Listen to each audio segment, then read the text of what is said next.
घर में एक बार फिर वही उत्साह और हलचल दौड़ रही थी।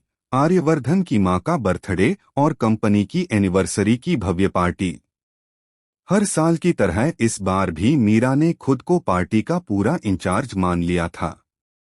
उसे पूरा भरोसा था कि वह ही सब संभालेगी। लेकिन इस बार आर्यवर्धन ने कुछ ऐसा कह दिया जो मीरा के पैरों तले से जमीन खींच लाया।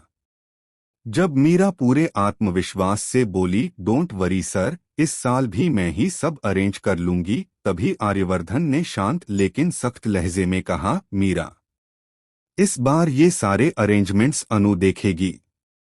तुम बस उसे कुछ गलत लगे तो नजर रख लेना और हेल्प कर देना। बस। यहीं से मीरा का खून खौलने लगा। उसकी आंखों में जलन साफ दिखाई देने लगी।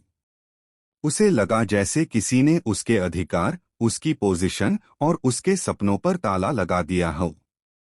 खासकर तब जब उसने कैबिन के बाहर निकलती अनु को देखा, मासूम सी, लेकिन आर्यवर्धन के पास जाने की पूरी संभावना वाली। जिस पल मीरा ने आर्यवर्धन और अनु को एक साथ देखा, आर्यवर्धन अनु को पायल पहनाते हुए, उसे देखकर मुस्कुराते हुए, अपने दिल की बात कहने की कोशिश करते हुए, मीरा का दिल अंदर ही अंदर टूटता गया। इस प्यारे से मोमेंट को उसने अपनी आंखों से देखा और उससे बर्दाश्त नहीं हुआ। उसे लगा जैसे कोई उसकी जगह है, उसका प्यार, उसका सपना उससे छीन रहा है। इसलिए वह कबाब में हड्डी बनकर अचानक आर्यवर्धन के कैबिन में पहुंच गई और अनु तथा आर्यवर्धन के बीच चल रहा वह खूबसूरत पल एक ही सेकंड में बिखर गया। मीरा बहाना बनाकर बोली, सर, मां के बर्थडे और कंपनी की पार्टी के बारे में आपसे बात करनी थी।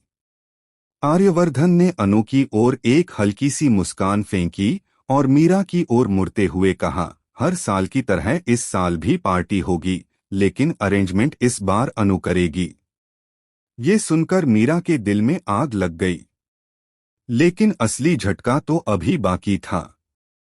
मीरा ने अपनी चालें चलनी शुरू कर दी। वह आर्यवर्धन से बोली, सर, आपकी फ्लाइट 5 घंटे बाद है। लंदन की मीटिंग के लिए आपको तैयार होना चाहिए।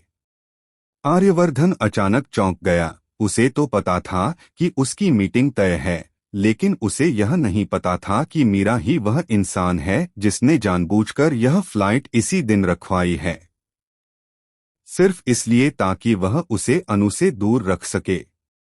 लेकिन किस्मत को कुछ और ही मंजूर था। फ्लाइट की टिकट देखकर आर्यवर्धन के दिमाग